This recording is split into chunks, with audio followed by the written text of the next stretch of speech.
வித்யாசாகருடைய தந்தை வந்து டிஎம்கே காரர், வெறி பிடித்த டிஎம்கே ஜெயில் சூப்பரண்டா இருந்தது.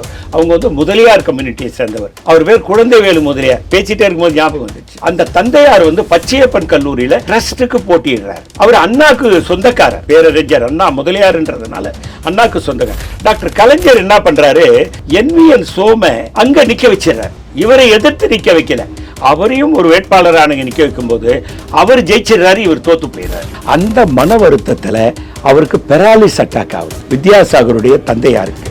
அந்த பாதிப்பிலேயே அவர் மடிந்து போகிறார். மடிந்து போன காரணத்தினால் அந்த வெறியோடு இருக்கிறார் டாக்டர் கலைஞர் மீது. அவரால் தான் தன் தந்தை தோற்று போனார். குழந்தைவேலு முதலியார் வந்து தோத்து போனதுக்கு காரணம் NVN சோம நிக்க வச்சதுனால தான். அப்ப அந்த நேரத்தில் என்ன பண்றாரு, எமர்ஜென்சி வந்துச்சு. அந்த நேரம் பார்த்து தன்னுடைய தந்தையை கொன்றவருடைய மகன் உள்ளே வந்திருக்கிறார். வித்யாசாகருக்கு ஸ்டாலினுக்கு எந்த வாய்க்காவர் பார்த்து தகராறு கிடையாது. உடனே என்ன பண்றாரு, இதுதான் நேரம்னு ஆட்களை வைத்து தாக்குகிறார். சென்னை மத்திய சிறை, அதில் மட்டும் தான் தாக்கப்பட்டார்கள். அதில் முக்கியமாக தாக்கப்பட்டவர் திரு ஸ்டாலின் அவர்கள், திரு ஆற்காடு வீராசாமி. அதில் சிட்டிபாபு என்பவர் திரு ஸ்டாலினை காப்பாற்ற மேலே போய் படுத்து இறந்தே போனார். போலீஸ் அவர்கள் வந்து அடிச்ச அடியில் ஸ்டாலின் அவர்களுக்கு உடல் ரீதியா பெரிய பிரச்சனை ஏற்பட்டுச்சு இல்லை? இன்ன வரைக்கும் அதை அனுபவித்துக் கொண்டிருக்காங்க.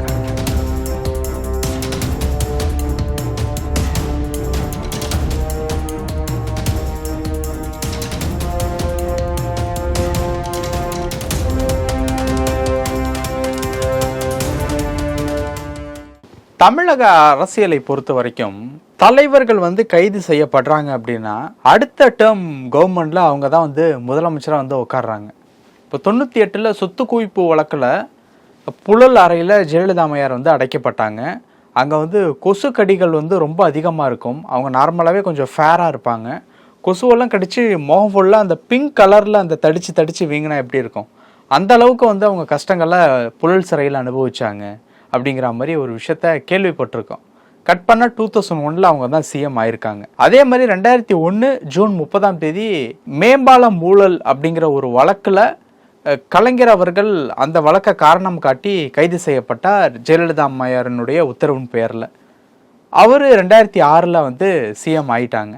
இப்போ சமீபத்தில் கூட ஒரு கைது வந்து நடந்திருக்கு. அதை எப்படி பார்க்கறது அப்படிங்கிறத பற்றி நீங்கள் சொல்லுங்கள். பொதுவாக இந்த தலைவர்களுடைய கைது அப்படிங்கிறது மாநிலத்தையே ஒரு உழுக்கிறது. அன்னைக்கு அந்த அன்றாட பணிகள் அப்படிங்கிறது பெரிய லெவலுக்கு பாதிக்கப்படக்கூடிய லெவலில் தான் நடக்குது. அந்த தலைவர்கள் கைதின் போது நீங்கள் பார்த்த சம்பவங்கள், அன்னைக்கு நடந்த விஷயங்கள், ஏன்னா இன்னைக்கு இருக்கிற மாதிரியான சோஷியல் மீடியாவினுடைய ஆதிக்கம்லாம் இல்லை. அன்னைக்கு நடந்த விஷயங்கள், அன்னைக்கு நடந்த சில சுவாரஸ்யமான நிகழ்வுகள் பற்றி பகிர்ந்துக்கங்க.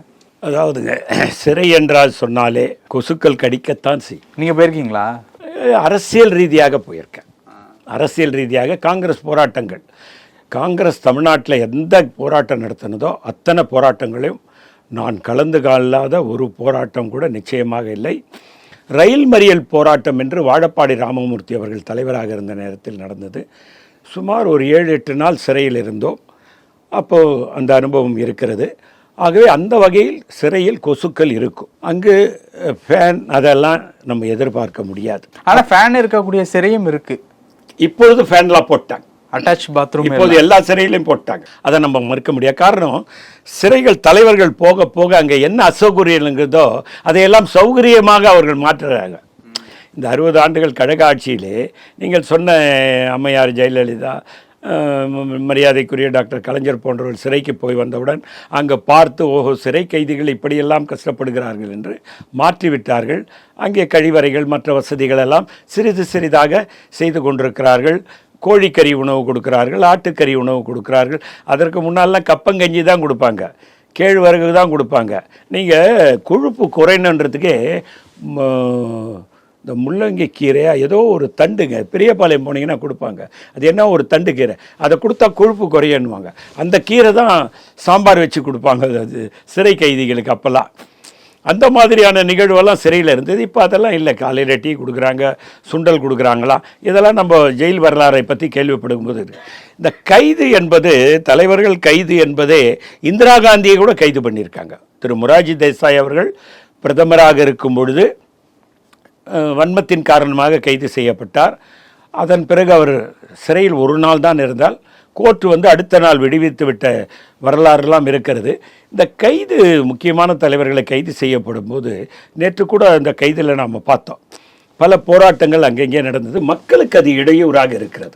அதுவும் இல்லாமல் தஞ்சாவூரில் சில பள்ளிகளுக்கு ஆஃப் டே லீவ் கூட கொடுத்துருக்காங்க, தனியார் பள்ளிகளுக்கு கொடுக்குற அளவுக்கு நிலைமை. அதனால் என்னுடைய கருத்து என்னவென்று சொன்னால், மிக முக்கியமான தலைவர்களாக இருக்கக்கூடியவர்கள் இந்திரா காந்தி, கருணாநிதி, நம்ம அம்மையார் ஜெயலலிதா போன்றவர்கள் எல்லாம் கைது செய்யப்படுகின்ற நேரங்கள் அதை நாம் கோர்ட்டு பக்கம் தள்ளிவிட்டு விட வேண்டும். ஓகே சார், அன்னைக்கு நீங்கள் பார்த்த சம்பவங்கள், அன்னைக்கு நடந்தது எதாவது ஞாபகம் இருக்கா? அவங்களோட கைதின் போது இந்த மாதிரியான சம்பவங்கள்லாம் கூட நடந்தது அப்படிங்கிற மாதிரி. அதாவதுங்க, மிகப்பெரிய அளவில் அம்மையார் ஜெயலலிதா கைது செய்யப்பட்ட போது போராட்டங்கள் நடந்தது. டாக்டர் கலைஞர் கைது செய்யப்படும்போது போராட்டம் நடைபெற்றது. குறிப்பாக அன்னை இந்திரா காந்தி கைது செய்யப்பட்ட போது விமானமே ஹைஜாக் செய்யப்பட்டது. எந்த விமானம்? பறக்கும் இல்லை, எந்த இடத்துலேருந்து எந்த இடத்துக்கு போன விமானம்? கான்பூர்ல இருந்து டெல்லி புறப்பட வேண்டிய விமானம் கான்பூர் விமான நிலையத்திலிருந்து இது புறப்பட்டு உதய்பூர் விமான நிலையத்தில் இறக்கப்பட்டு விட்டது. அதில் ஈடுபட்டவங்க 2 பேர். அந்த 2 பேர் யாருன்னு கேட்டிங்கன்னா, அவர்கள் பின்னாலே சட்டமன்ற உறுப்பினர்களாக கூட ஆனாங்க. அவங்க பேர் எனக்கு சரியா இப்போதைக்கு ஞாபகம் வரல. ஒரு விமானமே ஹைஜாக் செய்யப்பட்டு விட்டது.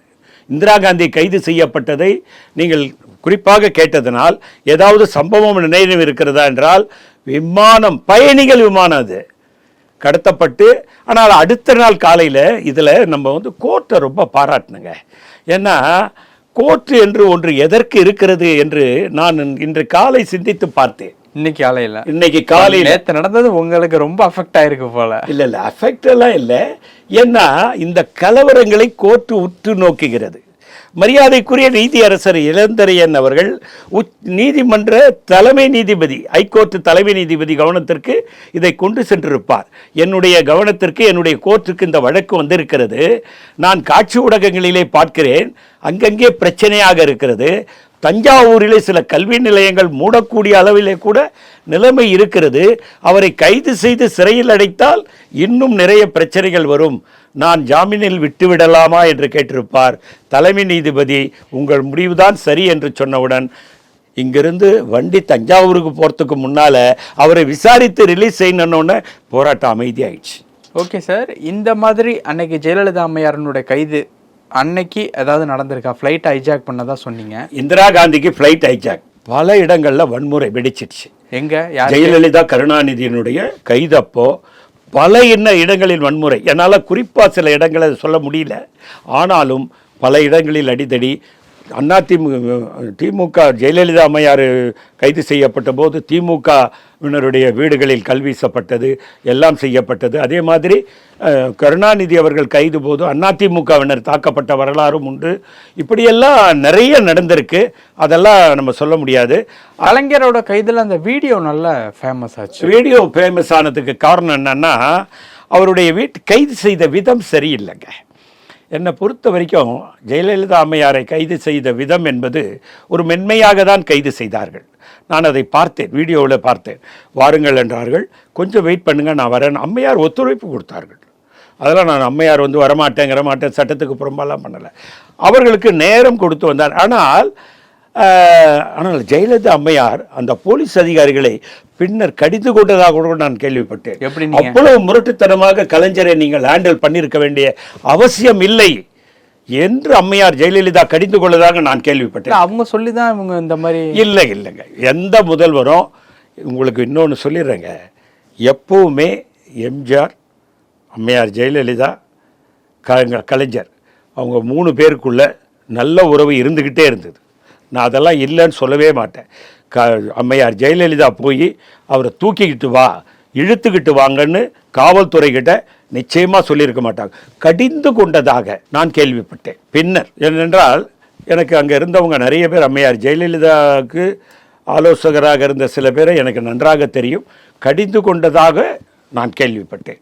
இவ்வளவு முரட்டுத்தனமாக அவரை போய், அதுவும் வயதில் பெரியவர், முன்னாள் முதல்வர், ஏன் அவரை இப்படி செய்யணும்? கொஞ்ச நேரம் டைம் கொடுத்தாதான் என்ன? அப்படி என்று அவர் கடிந்து கொண்டதாக நான் கேள்விப்பட்டேன். ஆனா கைது பண்ண சொன்னது அவங்க தான். கைது பண்ண சொன்னது சொன்னவங்களுக்கு இதை செய்யுங்க அப்படின்னு சொல்றதுக்கு எவ்வளவு நேரம் ஆயிரம் இல்லைங்க. போகக்கூடிய போலீஸ் அதிகாரிகளுடைய மூட பொறுத்து தான். அவர் வரலன்னொடனே அவங்க என்னன்னாங்க, போலீஸ் அதிகாரிகள் நாம் இந்த காரியத்தை செய்து ஆக வேண்டும் என்றதில்லை, கண்ணாக இருப்பார்கள். கலைஞரை கைது செய்யுங்கள் என்று அரசு ஆணையிட்டு விட்டது. அதை நாம் செயல்படுத்தாமல் ஏதாவது சிறு இடர்பாடு வந்துவிட்டாலும் அவர்கள் பதவிக்கு ஆபத்து வந்துவிடும். எந்த காவல்துறை அதிகாரி அப்பொழுது அவரை கைது செய்ய போனவர் முகமது அலி என்ற ஒரு டெப்டி கமிஷனர், முருகேசன் என்ற ஒரு அசிஸ்டன்ட் கமிஷனர். பாருங்க, நான் பேர் கூட கரெக்டா ஞாபகமா சொல்றேன் பாருங்க. உங்களுக்கு தெரிஞ்சவங்களா இருப்பாங்களோ? 2 பேருமே எனக்கு தெரிஞ்சவங்க. இது வேறையா? அவர் பேர் முகமது அலி. கொஞ்சம் எப்பவுமே கொஞ்சம் ஆவேசமாக இருப்பார். எங்கள் எம்எல்ஏ ராஜசேகரன், ஆர்கே நகர் எம்எல்ஏவை ரோட்லேயே போட்டு அடித்தவர் அந்த முகமது அலி. அந்த அளவுக்கு கொஞ்சம் கடுமையாக இருப்பார், கோபக்கார். ஆனால் முருகேசன் மென்மையானவர். வேசார்பாடியில் ஏசியாக இருந்தார். அவர் மென்மையான மனிதர் தான். அவர்கிட்ட இந்த முகமது அலி தான் அவரை பிடிச்சி கூட்டு வாங்கன்னும் போது உயர் அதிகாரி சொல்லும்போது அவர் கொண்டு போனார். ஆமாம், நான் அவரை கேட்டேன், சார் என்ன சார் முன்னாள் முதல்வர், நான் என்னங்க பண்ண முடியும், உங்களுக்கு தெரியாதா? உயர் அதிகாரி சொல்லும்போது செயல்படுத்தலைன்னா அதுக்கு கீழே இருக்க அதிகாரியுடைய நிலைமை என்னான்னு உங்களுக்கு காவல்துறையில் நண்பர்கள் நிறைய இருக்காங்க, எங்களோட நீங்கள் நிறைய நட்பில் இருக்கீங்க, உங்களுக்கு தெரியும்னார். அதுதான் நடந்ததை தவிர. ஆனால் அதெல்லாம் தவிர்க்கப்பட வேண்டும். இப்பொழுது தலைவர்கள் மீது ஒரு குற்றச்சாட்டு வருதுன்னா என்னுடைய ஒரு கருத்து என்னவென்று சொன்னால், அவர்கள் மீது எஃப்ஐஆர் போட்டுட்டு அவர்களை நேரடியாக விசாரித்து விட்டு அந்த எஃப்ஐஆரை கோர்ட்டில் நியமித்து விட்டு அவர்கள் கோர்ட்டில் போய் சட்டம் முன் நிறுத்த வேண்டும். சட்டம்தான் தண்டனை கொடுக்க வேண்டும். அவர்களை கைது செய்வது என்பது ஒரு சாதாரண குற்றவாளிகளைப் போல் கைது செய்யக்கூடாது, ஒரு கொலைகாரனைப் போல் கைது செய்யக்கூடாது, ஒரு வெட்டுக்குத்துக்காரனைப் போல், ஒரு திருடனைப் போல் கைது செய்ய வேண்டிய அவசியமில்லை. அப்படி செய்யும் பொழுது நேற்று நாம் பார்த்தோம், மக்களுக்கு பிரச்சனை. அம்மையார் ஜெயலலிதா கைது போதும் மக்களுக்கு பிரச்சனை, மரியாதைக்குரிய கலைஞர் கைது போதும் மக்களுக்கு பிரச்சனை, அதே போன்று இந்திரா காந்தியை கைது செய்த போதும் மக்களுக்கு பிரச்சனை. இந்த இடத்துல கைது செய்யப்படக்கூடிய அந்த காவல் அதிகாரிகள் பலியாட ஆக்கப்படுறாங்க அப்படிங்கிற மாதிரியான விஷயங்கள் ஏதாவது உங்களுக்கு தோணுதா? ஏன்னா அவங்க அரெஸ்ட் பண்ணாங்க அப்படிங்கிற ஒரே காரணத்துக்காக மீண்டும் யாரு அரெஸ்ட் பண்றாங்களோ அவங்க ஆட்சிக்கு வந்துட்டாங்க அப்படின்னா இந்த அதிகாரிகள் பழிவாங்கப்படுகிறார்கள். இல்லைங்க, எனக்கு தெரிஞ்சு யாருமே பழிவாங்கப்படவில்லை. இதை விட இன்னொரு விஷயம் சொல்கிறேன் உங்களுக்கு. வித்யாசாகர்னு ஒருவர் சென்ட்ரல் ஜெயிலில் இருந்தார், எமர்ஜென்சி காலம். அவர் தான் சிறை ஜெயிலு சூப்பரண்டன்ட். அவர் நீங்கள் இந்தியா ஃபுல்லாக மிசா கைதிகள் யாரும் தாக்கப்படவே இல்லை. சென்னை புழல் கிடையாது, அப்போ சென்ட்ரல் லேண்ட் இருந்தது, மத்திய சிறை, அதில் மட்டும் தான் தாக்கப்பட்டார்கள். அதில் முக்கியமாக தாக்கப்பட்டவர் திரு ஸ்டாலின் அவர்கள், திரு ஆற்காடு வீராசாமி. அதில் சிட்டிபாபு என்பவர் திரு ஸ்டாலினை காப்பாற்ற மேலே போய் படுத்து இறந்தே போனார். இதற்கெல்லாம் காரணம் எமர்ஜென்சி கிடையாது. திரு ஆற்காடு வீராசாமி ஒரு புத்தகம் எழுதியிருக்கிறார். அதிலே சொல்லுகிறார், நாங்கள் சென்னை மத்திய சிறையில் இருந்தவரை நாங்கள் மிகவும் பாதிக்கப்பட்டோம். பாளையங்கோட்டைக்கு மாற்ற பிறகு அங்கிருந்த ஜெயிலர் எங்களை கண்காணிப்போடு அன்போடு கண்ணியத்தோடு நடத்தினார் எழுதுறார். அதுக்கு என்ன காரணம் கேட்டீங்கன்னா, வித்யாசாகருடைய தந்தை டிஎம்கே காரர், வெறி பிடித்த டிஎம்கே ஜெயில் சூப்பரண்டா இருந்தது. அவங்க முதலியார் கம்யூனிட்டியை சேர்ந்தவர். அவங்க தந்தையார் பேர் ஏதோ ஒரு முதலியார் வரும் பின்னால, அது எனக்கு மறந்து போச்சு அவங்க பேர். அந்த தந்தையார் பச்சையப்பன் கல்லூரியில ட்ரஸ்டுக்கு போட்டியிடுறார். அவர் அண்ணாக்கு சொந்தக்காரர், பேரறிஞர் அண்ணா முதலியார்ன்றதுனால அண்ணாக்கு சொந்தக்காரர். டாக்டர் கலைஞர் என்ன பண்றாரு, அவர்கிட்ட என்விஎன் சோம அங்க நிக்க வச்சிடறார். இவரை எதிர்த்து நிக்க வைக்கல, அவரையும் ஒரு வேட்பாளரான நிக்க வைக்கும் போது அவர் ஜெயிச்சிடறாரு, இவர் தோத்து போயிடுறாரு. அந்த மன வருத்தத்தில் அவருக்கு பெராலிஸ் அட்டாக் ஆகுது. யாருக்கு? வித்யாசாகருடைய தந்தையாருக்கு. அந்த பாதிப்பிலேயே அவர் மடிந்து போகிறார். மடிந்து போன காரணத்தினால் அந்த வெறியோடு இருக்கிறார் டாக்டர் கலைஞர் மீது. அவரால் தான் தன் தந்தை தோற்று போனார். என்விஎன் சோமை நிற்க வைக்காமல் இருந்தால் தன் தந்தை குழந்தைவேலு முதலியார், அவர் பேர் குழந்தைவேலு முதலியார், பேசிட்டே இருக்கும்போது ஞாபகம் வந்துச்சு. குழந்தைவேலு முதலியார் தோத்து போனதுக்கு காரணம் என்விஎன் சோமை நிற்க வச்சதுனால தான். பச்சைப்பன் கண்ணூரில் எப்பவுமே முதலியாருக்கு தான் நிற்பாங்க, என்விஎன் சோம முதலியார். அப்போ அந்த நேரத்தில் என்ன பண்ணுறாரு, எமர்ஜென்சி வந்துச்சு. அந்த நேரம் பார்த்து தன்னுடைய தந்தையை கொன்றவருடைய மகன் உள்ளே வந்திருக்கிறான், வித்யாசாகருக்கு ஸ்டாலினுக்கும் எந்த வாய்க்கா வரப்பா தகராறு கிடையாது. உடனே என்ன பண்றாரு, இதுதான் நேரம்னு ஆட்களை வைத்து தாக்குகிறார். இதை ஆற்காடு வீராசாமி அவருடைய சுயபுராணத்திலே மிக தெளிவாக குறிப்பிட்டிருக்கிறார்கள். ஆகவே அதிகாரி அந்த மாதிரி தாக்கியவர் அண்ணா நகர்ல அந்த ரவுண்டானா இருக்கு பாருங்க, அங்கதான் வித்யாசாகர் வீடு, வெளியிலே போர்டு போட்டிருக்கோம். டாக்டர் கலைஞர் மீண்டும் ஆட்சிக்கு வருகிறாருங்க. உடனே எந்த நடவடிக்கை எடுக்கல. காரணம் என்னன்னா எமர்ஜென்சி 77 80 முடிஞ்சு போகுது. நேருவின் மகளே வாங்கன்றாரு. எம்ஜிஆர் ஜெயிக்கிறாரு. எம்ஜிஆர் இறப்புக்கு அப்புறம் 89 தான் கலைஞர் வராரு. அந்த 89 வித்யாசாகர் இருக்கார். கிட்டத்தட்ட 14 வருடம் ஆயிடுச்சு. 16 வருடம் கழித்து நான் வித்யாசாகரை அவர் வீட்டு வாயற்படியிலே பார்க்கிறேன். எந்த விதமான நடவடிக்கையும் டாக்டர் கலைஞர் எடுக்கவே இல்லை. ஆனா அந்த தாக்குதல்ல, அதாவது போலீஸ் அவர்கள் வந்து அடிச்ச அடியில ஸ்டாலின் அவர்களுக்கு உடல் ரீதியா பெரிய பிரச்சனை ஏற்பட்டுச்சு இல்ல? இன்ன வரைக்கும் அதை அனுபவித்துக் கொண்டிருக்கேன். நான் இல்லைன்னு என்ன பிரச்சனை அது? இல்லை சார், இப்போ நீங்க எலும்புகளை தாக்கும் போது, எலும்புகள் பலவீனம் அடையும் போது அது நமக்கு பெரிய பாதிப்பை உண்டாக்கி கொண்டே இருக்கும். அந்த மாதிரியான பாதிப்புகள் அந்த அளவுக்கு தன்னுடைய ஒரு பாதிப்பை தன்னுடைய மகனுக்கு கொடுத்ததன் பிறகும் கலைஞர் அவர்கள் எதுவுமே பண்ணல. நான் எதிர்பார்த்தேன் அவரு வந்த உடனே ஏதாவது ரிவெஞ்ச் வித்யாசாகருக்கு வந்து கலைஞர் ஏதாவது ஒரு பாடம் கற்றுக் கொடுப்பார். ஆனால் பெரிய மனதோடு அதை விட்டுவிட்டாருன்னு தான் நான் நினைக்கிறேன். அதை ஸ்டாலினும் வற்புறுத்தின மாதிரி தெரியல.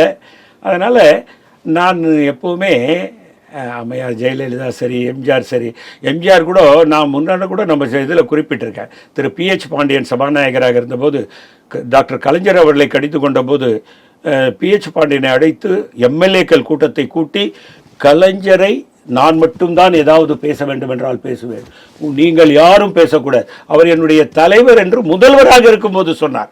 அவங்களுக்குள்ள ஒரு பிணைப்பு இருந்துக்கிட்டே இருந்தது. அதே நேரத்தில் இன்னொரு விஷயம், டாக்டர் கலைஞர் எப்பொழுதும் சொல்லுவார், எனக்கு குறைகள் ஆட்சியிலே நிறைவு செய்ய வேண்டும் என்றால் நான் சந்திக்கும் 2 நபர், ஒருவர் காமராஜர், இன்னொருவர் பக்தோச்சரம். என்னுடைய குறைகளை அவர்களிடம் போய் சொல்லி அதை நிவர்த்தி செய்யக்கூடிய 2 மனிதர்கள், ஒன்று காமராஜ், ஒன்று பக்தோச்சரம். ரொம்ப பெரிய மனிதர்களாகத்தான் இருந்தார்கள். நான் யாரையும் குறைத்து சொல்லவே மாட்டேன். இப்போ நான் முதல்ல ஒரு கேள்வி கேட்டேன் இல்லையா, அரெஸ்ட் பண்ணுவாங்க, அடுத்த டைம்ல அவங்க CM ஆயிடுவாங்க அப்படின்னு. உங்களுக்கு ஏதாவது தோணுதா? இல்ல நடந்ததை கேட்கறேன். அதாவதுங்க, அந்த குடும்பம் வந்து ஒரு பாரம்பரியமான குடும்பம். இல்லை, இதெல்லாம் நாங்கள் நிறைய பார்த்தாச்சு. நீங்க சொல்லுங்க. அவங்க தாத்தா முதல்வராக இருந்தார். அதான் சார், அதான் நிறைய பார்த்தாச்சு. அவங்க அப்பா முதல்வராக இருந்தார். அவரும் முதல்வருக்கு உண்டான தகுதி உள்ளவர் தான். வரலாம். இது ஜோசியம் சொல்லக்கூடிய ஒரு நிகழ்வு அல்ல. வரலாம். வந்தால் நாம் ஏற்றுக்கொள்ள போகிறோம். மக்கள் தீர்ப்பு தானே மகேசன் தீர்ப்பு. மக்களால் வாக்களித்து விட்டார், அவரை முதல்வராக ஏற்றுக்கொள்வது நம்ம அனைவருடைய கடமை. ஜனநாயகம் அதுதானே. இந்த பரந்துபட்ட ஜனநாயக நாட்டிலே வந்து யார் மக்களை தேர்ந்தெடுக்கிறார்களோ அவர்களை முதல்வராக, திரு உதயநிதி ஸ்டாலின் அவர்கள் நாளைக்கு மக்கள் வாக்களித்து முதல்வராக தேர்ந்தெடுக்கவிட்டால் வேண்டாம் என்றால் நாம் சொல்லுவோம். சரி என்று தான் சொல்லுவோம். ஏற்றுக்கொள்ளக்கூடிய விஷயம்தான். வரலாம். எனக்கு ஜோசியம் தெரியாது, அதனால் அதை பற்றி விரிவாக சொல்ல முடியல. பல விஷயங்கள் பேசியிருக்கோம். நேரத்திற்கு நன்றி. நன்றி சார்.